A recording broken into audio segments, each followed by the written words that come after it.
అమెరికాలోని కాలిఫోర్నియా రాష్ట్రంలో జరిగిన కారు ప్రమాదంలో ఇద్దరు తెలంగాణకు చెందిన విద్యార్థులు దుర్మరణం చెందారు. ప్రస్తుతం గార్లా సంబంధించినటువంటి ఎవరైతే మేఘన రాణి ఉందో ఆ ఇంటి వద్ద ఉన్నాము. ఇది మేఘన రాణి ఇల్లు. ఇక్కడ నుంచి 3 సంవత్సరాల క్రితము ఉన్నత చదువుల కోసం యుఎస్లోకి వెళ్ళారు. అక్కడ ఎంఏ చదివి ఉన్నత చదువులు చదివి ఎంతో అల్లారు ముద్దుగా పెంచుకున్న తల్లిదండ్రులు విదేశీ విద్య చదివిన తర్వాత ఎంతో ప్రబుద్ధులై ఉన్నత ఉద్యోగం చేసి ఇంటికి వస్తారని భావించారు. కానీ విగత జీవులుగా వస్తున్నారు. అసలు తల్లిదండ్రులు ఏమంటారు, కుటుంబ సభ్యులు ఏమంటారో అడిగి తెలుసుకుందాం. అతి నిరుపేద కుటుంబం నుంచి వచ్చినటువంటి కడియాల కోటేశ్వరరావు గారు, అతనికి 2 ఆడపిల్లలే. మనోధైర్యం చెదరకుండా చిన్నతనం నుండి అతను తల్లి తండ్రి చనిపోతే మేనమామల దగ్గర పెరిగినటువంటి కడియాల కోటేశ్వరరావు గారు, అతనికి ఎలాంటి ఆస్తులు కానీ భూములు కానీ లేవు. ఒక నిరుపేద కుటుంబంలో పుట్టి ఒక చిన్న రూమ్లో తన మేనమామ సహకారంతో కోళ్లు పెంచుకొని బతికినటువంటి నిరుపేద కోటేశ్వరరావు గారు అతని ఆడపిల్లలని మగపిల్లలని కూడా చూడకుండా, వ్యత్యాసం లేకుండా 2 ఆడపిల్లల్ని తన స్థాయికి మించి చదివించి మరి అమెరికా పంపించడం జరిగింది.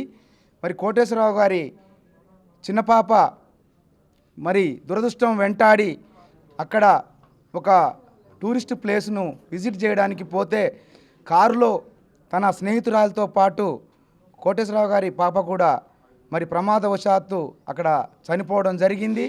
మరి రాష్ట్ర ప్రభుత్వం, కేంద్ర ప్రభుత్వం ఆర్జీవ దేహాన్ని తీసుకురావడానికి ఇక్కడున్న ఎమ్మెల్యేలు, మంత్రులు, కేంద్ర రాష్ట్ర ప్రభుత్వాలు కూడా చొరవ చూపి మరి కోటేశ్వరరావు గారి బాధను, వాళ్ళ అమ్మాయిని స్వగ్రామానికి తీసుకువచ్చి కోటేశ్వరరావు గారి బాధను తీర్చాలని మేము గ్రామం తరపున వేడుకుంటున్నాం.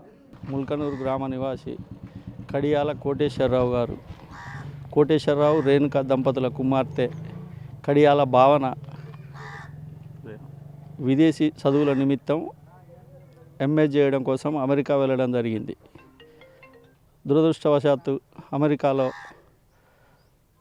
తను స్నేహితురాళ్ళు 2 విహారయాత్రకని బయలుదేరిన సందర్భంలో కారు యాక్సిడెంట్లో మరణించడం జరిగింది.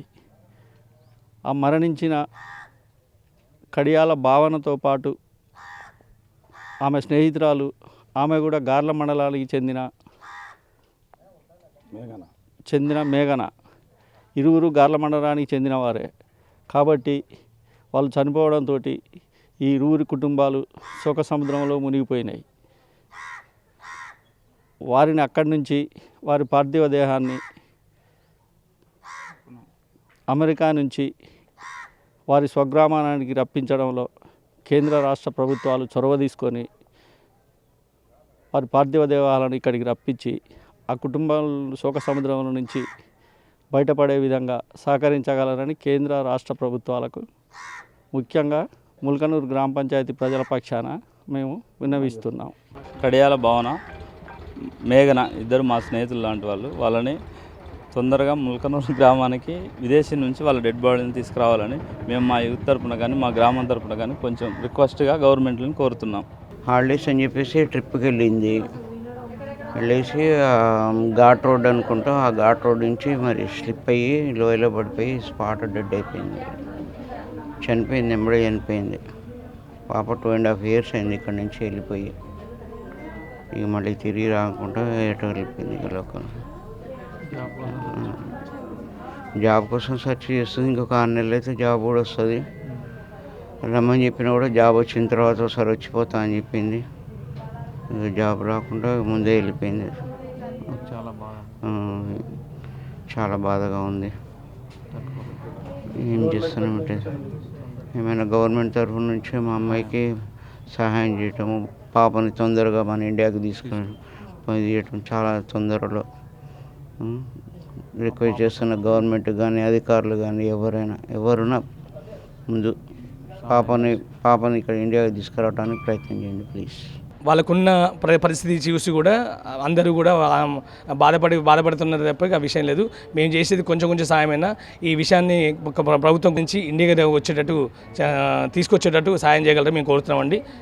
వాళ్ళ ప్రతి ఒక్కరికి సాయం చేసిన వాళ్ళకి ప్రతి ఒక్కరికి పేరున ధన్యవాదాలు తెలుపుతున్నాం సార్. మేజర్ గ్రామ పంచాయతీ సర్పంచ్నండి. మా ఊరి అమ్మాయి ఇట్లా అకాల మరణం చెందడం చాలా బాధాకరమైన విషయం ఉంది. కాబట్టి ఈ విషయాన్ని కొంచెము మా మంత్రి గారితో మాట్లాడి, మంత్రి గారు లేకపోతే కేంద్ర ప్రభుత్వం వాళ్ళతో మాట్లాడి కొంచెం ఆ కార్యక్రమాలు ఏదో తొందరగా జరిగేటట్టు నేను చేద్దామని అనుకుంటున్నాను. ఉన్నంత చదువులు చదివి విగత జీవులుగా మారిన ఇద్దరు అమ్మాయిల పరిస్థితి చూశాం కదా. తల్లిదండ్రులు కన్నీరు మున్నీరు విలిపిస్తున్నారు. ఇప్పటికైనా కేంద్ర ప్రభుత్వం స్పందించి అమెరికాకు సంబంధించి ఎంబసీ అధికారులతో మాట్లాడి మా యొక్క మృతదేహాలను తొందరగా ఇప్పించాలని కూడా కన్నీరు మున్నీరుగా ప్రభుత్వాలను వేడుకుంటున్నారు. ఇదే ఇక్కడి పరిస్థితి. గార్లలో విషాద ఛాయలు అలుముకున్నాయని కూడా కన్నీరు మున్నీరుగా ప్రతి ఒక్కరు కూడా చెప్తున్న పరిస్థితి.